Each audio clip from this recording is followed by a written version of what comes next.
was working at the Western Auto Store, which was on Hanover Street at the time. And it was a real hot day. It wasn't a muggy day like you normally think of it. It was very hot and dry, but a high wind. And we didn't have air conditioning in the store, so we had the front door open and we had the back door open.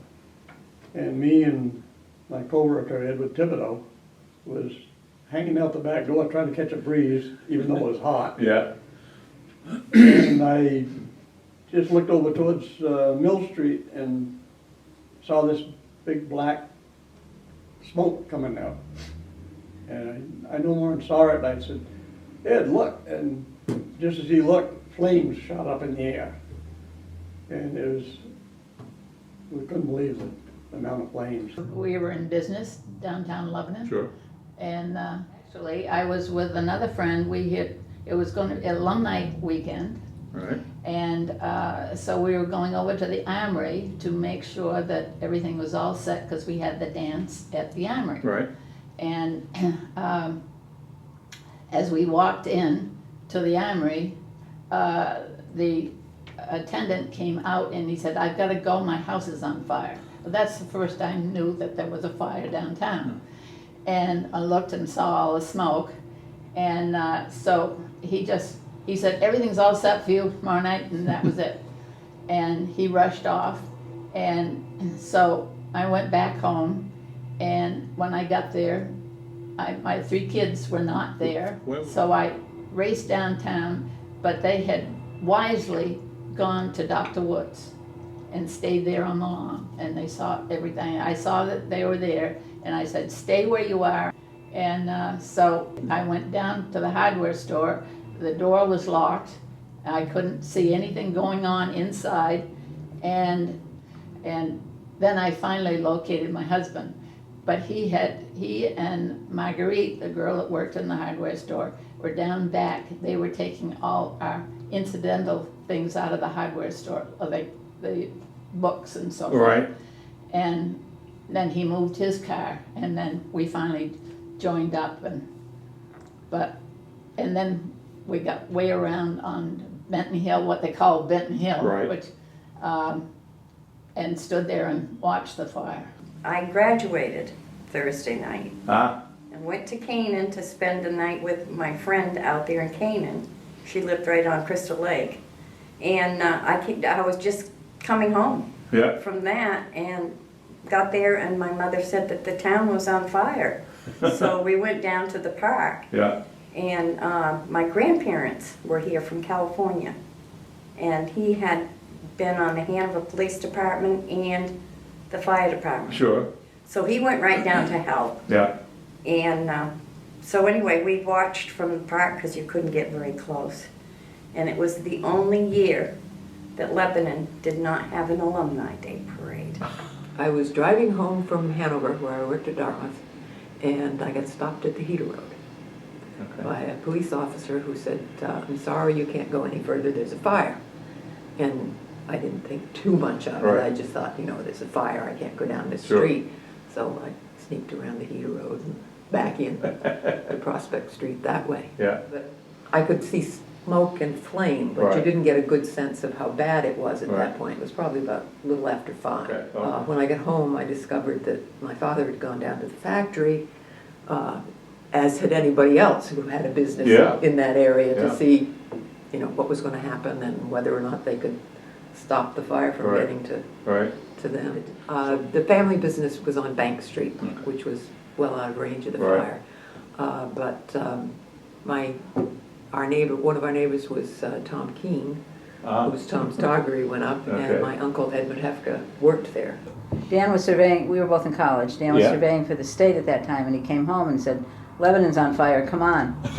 So we went down and joined the crowd, Okay. but mainly to find out the welfare of his mother. Sure. Sure. Right, we saw it. We were surveying somewhere where J.C. Penney is, Okay. down that parking lot. Yeah. And I can't remember when we heard the fire alarm. Okay. But I know we saw just one smoke from just like a chimney. And we finished up work and then drove from West Island to Lebanon. You seen that one plume of smoke get larger and larger. I had just finished the 3rd grade right before the fire. Okay. I remember being on Union Street and playing, and Gladys Howard came out of her house, which was right around the corner Okay. on Green Street. And she was standing on the corner and looking down, and she said, "What's all that smoke?" And that's the first time I saw it. Yeah. So we walked to the end of Union Street and looked down and saw the smoke, and then we just, in those days you could go anywhere with your bike, and we just meandered down and Yeah. ended up meeting up with my mother at Myrick Wood's house, and seeing that they were there, and that became kind of our place to be. Yeah. We watched the fire from Myrick Wood's balcony. Right. And I remember thinking, it's too bad that the fire is happening because Woolworth's just opened and now Huh. they're burning down. Okay. From my vantage point over here, looking down the street, it looked like Woolworth's was heavily aflame Okay. because the You've seen all the flames smoke. were way up high. Okay. I remember them, like 3 times as high as the buildings I'll be themselves. darned. I was working at Woolworths and working part-time, stocking shelves, Right. lunch counter. And I was down when you first- in the basement pulling some stock to send upstairs to the girls so they could stock the shelf. Right. No, all of a sudden it just went totally dark. No windows there, and so my first thought, I can get a little break. So I expected it to come back Yeah, shortly, yeah. and so I just did it. After a couple of 3 minutes, I was just fell around for a solid box Yeah, or something I yeah. could just sit down on. Yeah. Then about after 10 minutes or so, then I could start to smell smoke. Uh-huh.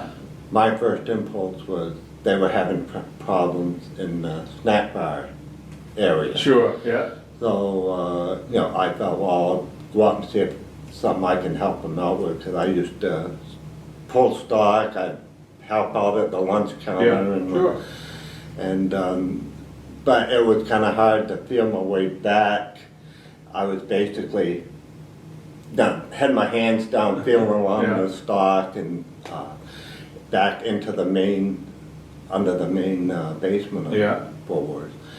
And then I found the back cage. The stairs of were way door. way in the back of the, Yeah, as the you said. stairs were on the other side of the cage, Yeah, fenced right, off yeah. area.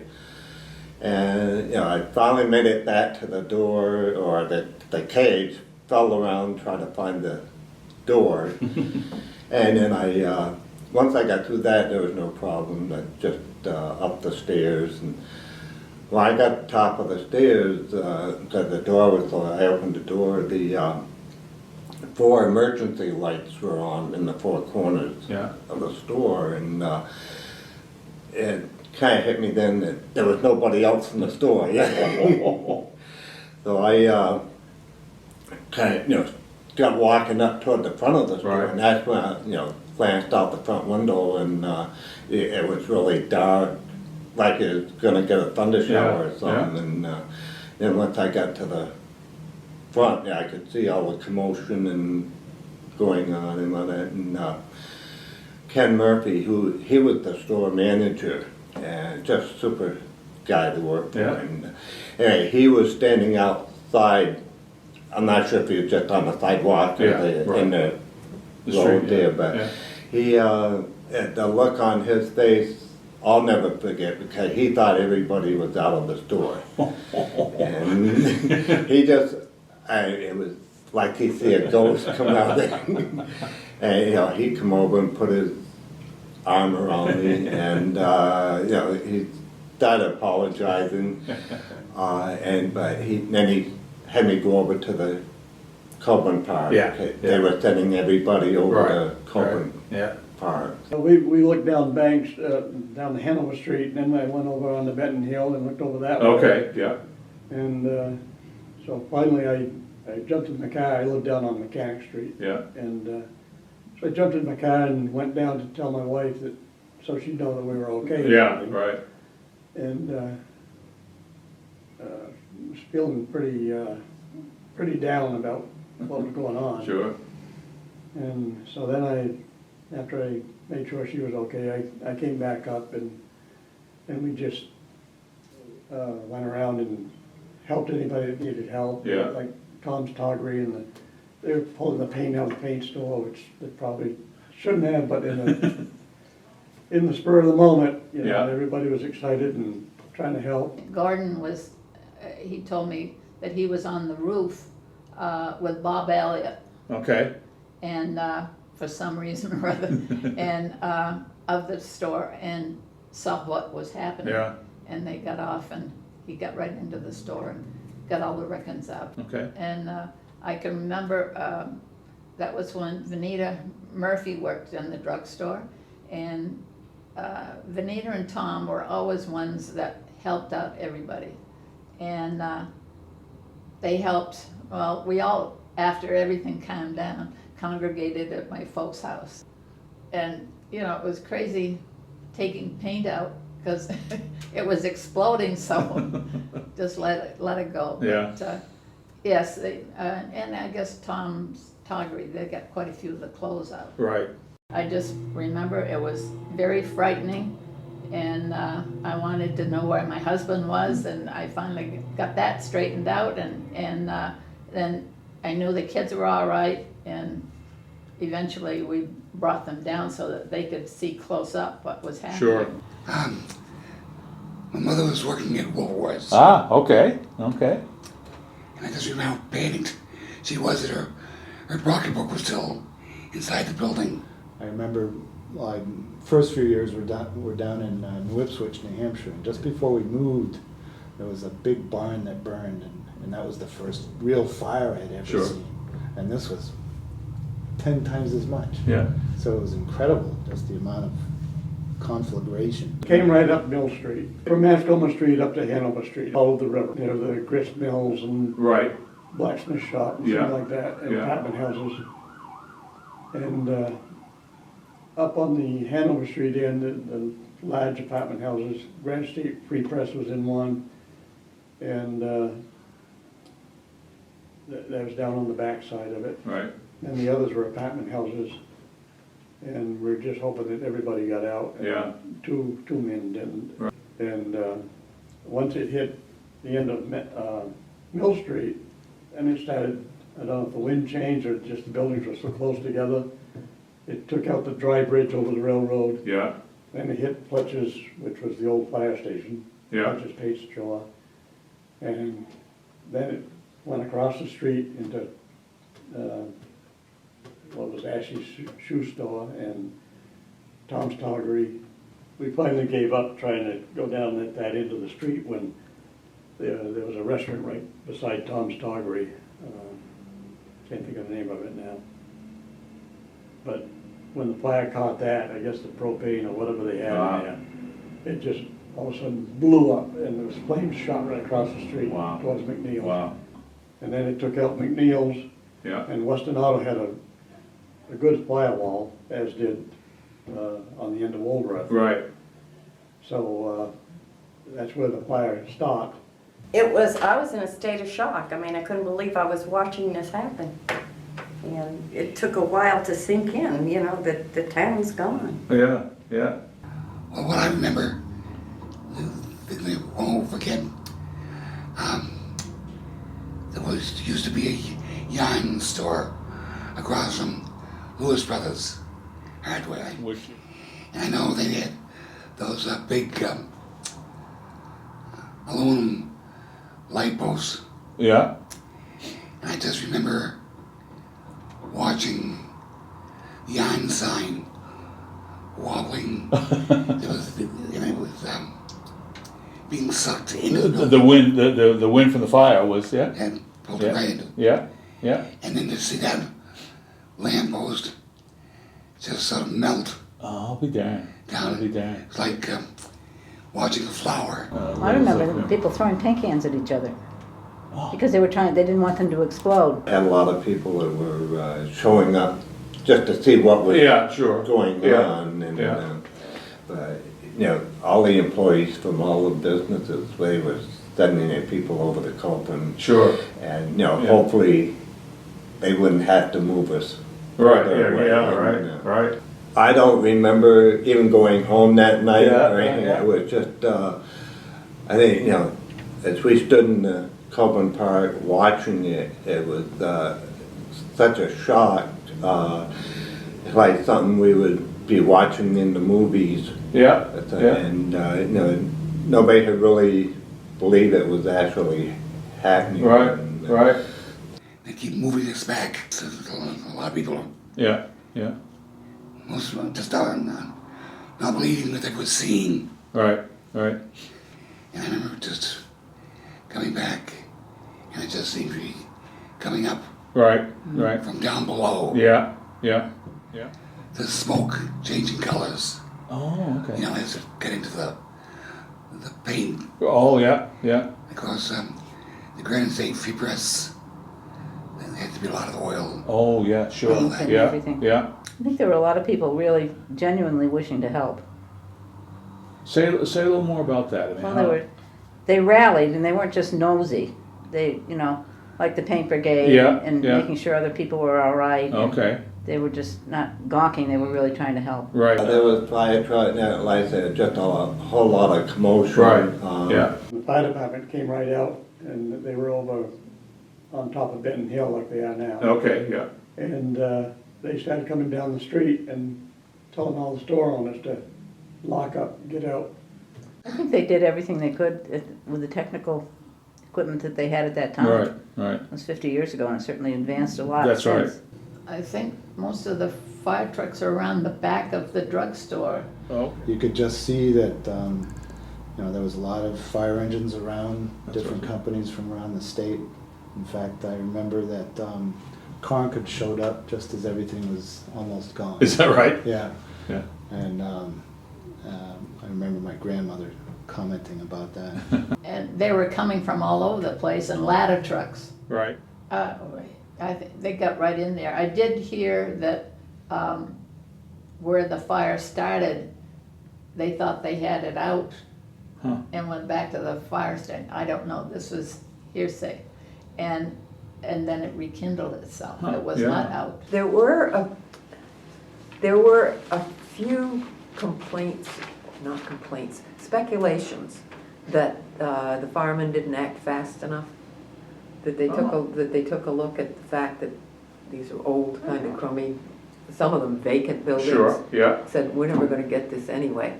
But if you look at, I'm not sure that's true, because if you look at the reports by the state inspectors, they called West Leb and Hanover immediately, Yeah, the instant the alarm went off, and a whole bunch of others within 7 minutes. But it went so fast right. that by the time anybody got there from other towns, Yeah, it had already gotten out of gone hand. so far, right, yeah. Yeah, but they were sort of scattered everywhere. Two of the firemen were trapped between Lander's restaurant and the laundromat that used to be there. The fire trapped them, and they had to get into the river and swim across to Knight's Garage, and there was a dam just below that, which made that water pretty swift right there. Oh, yeah. But apparently the water was low enough, so they made it across Yeah, and yeah. over onto Yeah. High Street. Yeah. Heron, I can't remember his first name, but Heron went up the ladder to get one of the old men out the Gabby? window. Yeah, Ah, that's right. took him out the window, and he was so burned that his skin was just falling off, and they did take him to the hospital, but he died. Yeah. Gabby did get burned. Yeah, that's right, Some that's right. burns, but he survived. Yeah, And one other man he was in the fire and he couldn't get out. right. The fire started because of somebody's idea of a prank. It was a criminal mischief level Right. prank, but if it had happened the way it had happened, it was supposed to, it would probably have damaged one building. Right. But everything was wood and dry and tinder, and the day was windy, so it took minutes to jump. A young man decided to roust some homeless people who hung out in an abandoned blacksmith shop. And he went in with a rug, set it on fire, and then headed out, expecting that what would happen is people would rush out, and that was his idea of a prank. Yeah. And what happened was the building, it was like throwing a match into tinder. Right. It just went up. And there were other very small buildings right nearby, also made of tinder dry wood. Oddly enough, there wasn't a huge amount of anger or hostility. It was more viewed as an ignorant, stupid, and yes, criminal prank. Yeah. But everybody kind of knew that there was no intention to Right. create the kind of horror it Right. created. Right. Yeah. You know, we just walked down into this area, and I remember standing probably right about here. In behind Salt Hill now, or behind the bank. Yeah, behind the Yeah. bank. You know, and just standing in this area, and they were hosing from way up on the top end of the ladder. I can't remember his name, but I remember him just being up there holding the hose. Yeah. Yeah. And, you know, just constantly spraying down into the McNeil's area. Right. Right. And we saw the brand new store of McNeil's that just opened the year before, Yeah. gone. Yeah. You Yeah. know, and you know, just all these buildings were just destroyed, all those wooden ones. By that time, you knew that Hildreth's was there. The Yeah. Hildreth's hadn't been Yeah. burned. Did There was you- a little bit of some- smoke damage and some water damage here and there, but Yeah. mostly the roof just melted. Wow. And I think Woolworth's roof was destroyed. Oh, probably. Yeah. But they didn't have any other damage. Yeah. So it was Yeah. a firewall Yeah. had gone in. Western Auto Yeah, so- was here, Right. and it didn't go beyond there, but that was just brick. It Oh, was okay. Yeah. Old Yeah. buildings. Yeah. You know, it was just wind shift. Oh, that's at right. that point. That's right. Yeah. And it was brick, so it held off a little. Yeah. We did have, at the very top of our building, there were windows, The Western Auto Building. at Western Auto Building, and the fire did get into there. We had just got Christmas toys in that June, because we had to order them in February. Sure. And they had just come in, and all these boxes of toys were up against those windows, and they caught fire, but they put the fire out there, Huh. and we had a mess to clean up afterwards. It was just putting out hot spots and the rest of the day and night, and even the next day, they had to go back up and keep putting out hot spots Right, to try right. to recover. The fire did go across Hanover Street by the river and took out a garage that was down there, took out Lewis Brothers, Yeah. took out Hirsch's, Navy, which Oh, was okay. right on the river. Oh, okay. Okay. And it took out the garage out back. And, but that's where they finally stopped it before it got to the lumberyard. Okay. which Oh, would've been wow. even more. So I remember we had a summer sizzler sale, Friday. and we had these big banners in the window with flames on them, and it was a hot day. Oh, I said, wow. boy, that's a good one. And then I had the fire. I said, well, that is really something. Yes, we went up to see R.S. White. Okay. Who was the owner of the store? The owner of the Yeah, store. Right. We always called him Whitey. Yeah. And he lived in Hanover. And so we got together with him and started cleaning up. Waving. All that water Oh, settled wow. down in the cellar. Yeah. So we had to open things up and air it out. Sure. So it was a few days before we could get back rolling in business again. Yeah. Just I remember having to go through the buildings and where the pharmacy was, McNeil's, Yeah. because they had to go through there. People they'll show there all kinds of drugs and things that were there for the picking. Hanover Street was closed, so they had state police out there directing traffic. Right. They had some guys from Coast Guard, they were in uniform, Huh. Navy, Coast Guard, and they were directing traffic. Yeah. And keeping people back. Sure. Things like that. And I know it was covered by national news. Oh, is that right? Yeah. My sister was living in Seattle, and I think she called that night, because it just listed, 2 people were burned. Oh, yeah. He says, because And she knew her mother worked at Woolworths. Yeah. I remember it was the first time I'd ever seen my grandmother cry, Uh-huh. and she was bawling. It was just, a sad time for a few weeks after the fire that everybody was, you know, kind of numb. Yeah, okay. Couldn't believe what happened. Sure, sure. And people would wander around and look at the damage and just, you know, like, just couldn't believe it. The one thing that will stand out, as long as I live, is the look on Mr. Murphy's face. He's just one of those looks he'd never. You probably milked that for a little while. Right. Mr. Murphy, remember when you left me down at the Right, yeah. Do I really have to do that?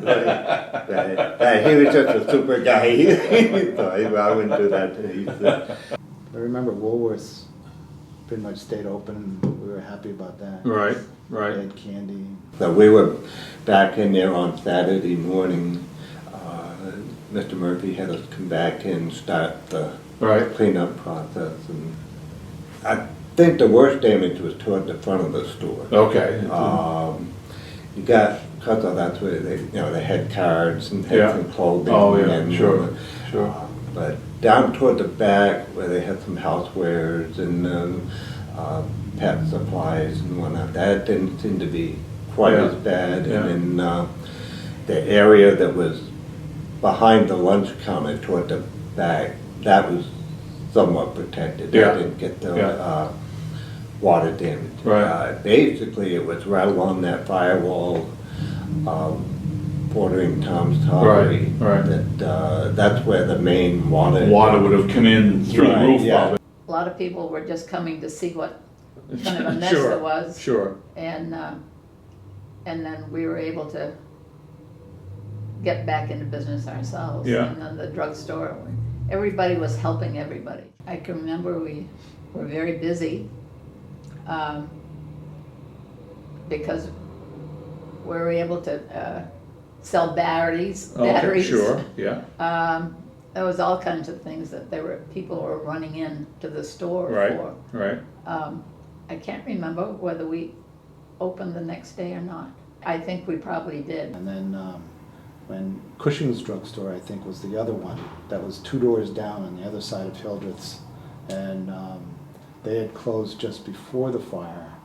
And then McNeil's, which burned in the fire, then moved to where Cushing's was. Right. And was there until they rebuilt in their same location. Right. It was Right. really quick. Right, yeah. I remember my grandparents talking about that years after. Yeah. That, insurance and Rexall Drug and everybody just stepped in and Yeah, got yeah. it reopened and Right. got it going within Right. a month. Right. One of the guys that was in my class that I had dated a few times was helping clean out Tom's Toggery. Oh, okay, okay. And he got me a pair of Madras Bermuda shorts. And then Hirsch's moved up to Oh, where that's the right. style shop was. Oh, okay. On the corner beyond us, because Right. they were down the back on Court Street, Okay, and it was the Army Navy store yeah. then, but, and then they bought the block where Sweet Tomatoes is now, Oh. and that was the style shop. All right. I remember Fletcher's Paint went down where it used to be where the senior, Senior citizens.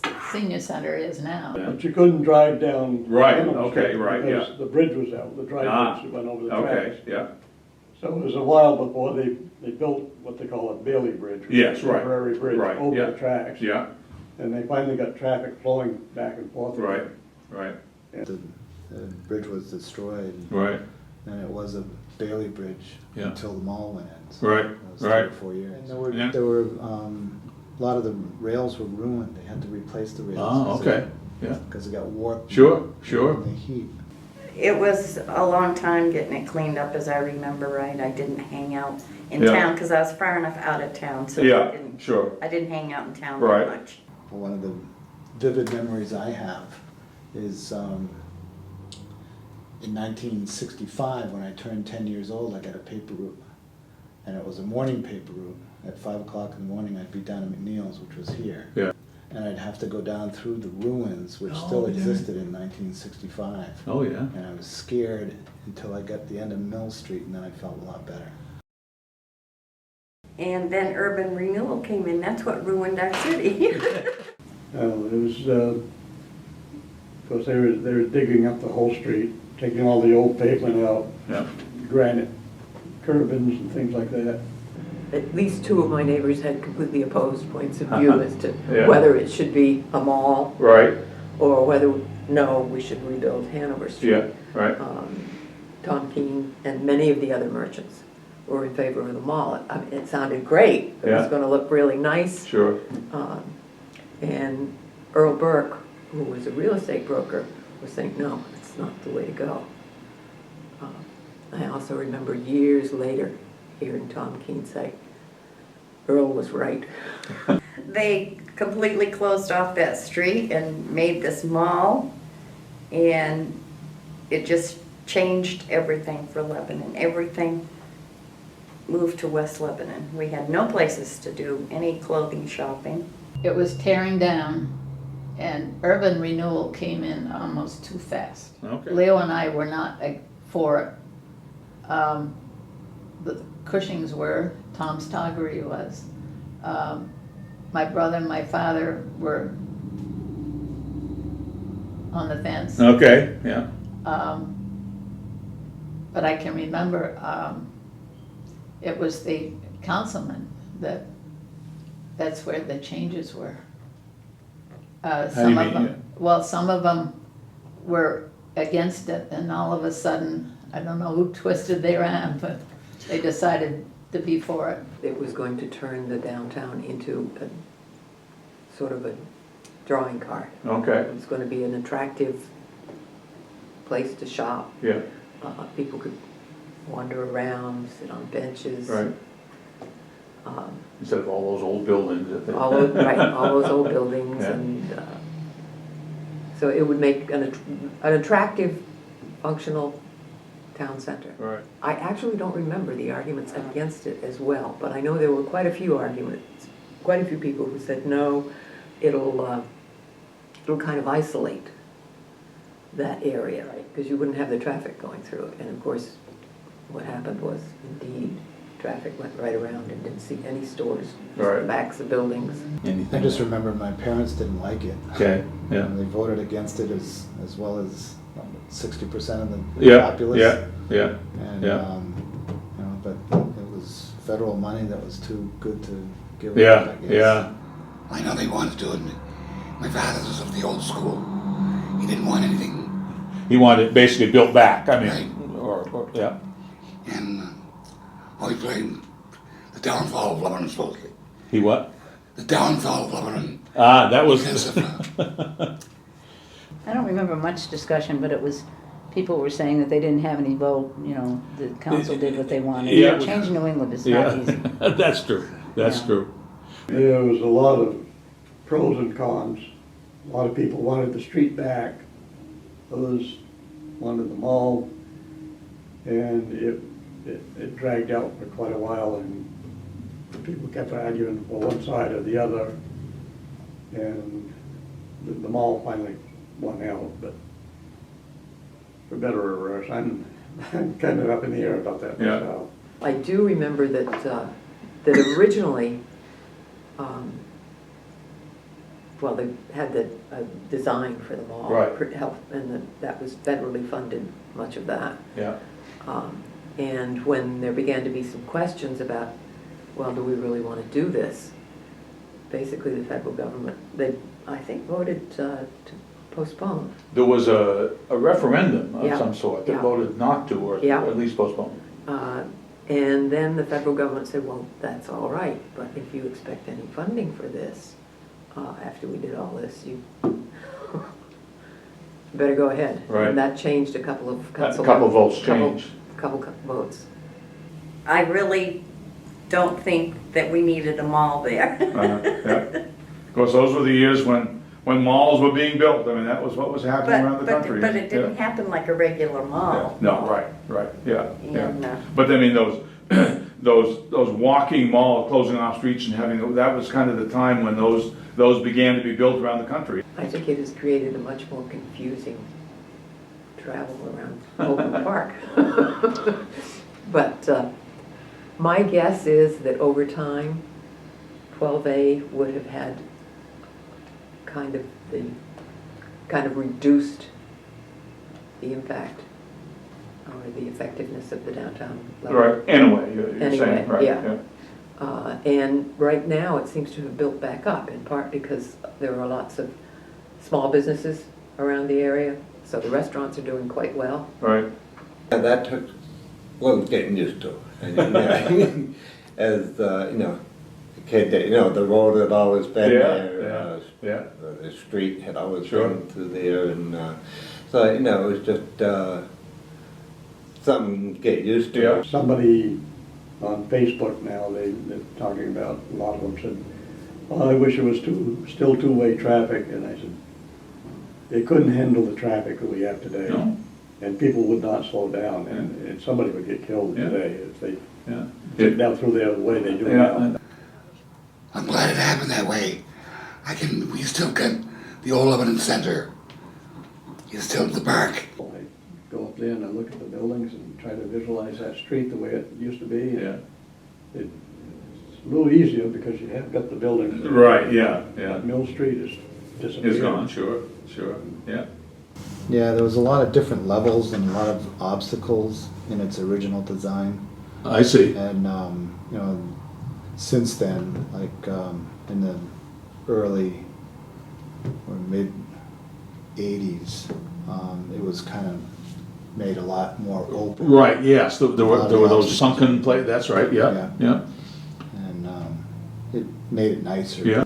And now, today, I go down Mascoma Street down by the bridge and look at Goss Logan Insurance Company there, and there used to be a street there and buildings on both sides all the way up. Yeah. And I try to visualize, I just can't. Yeah.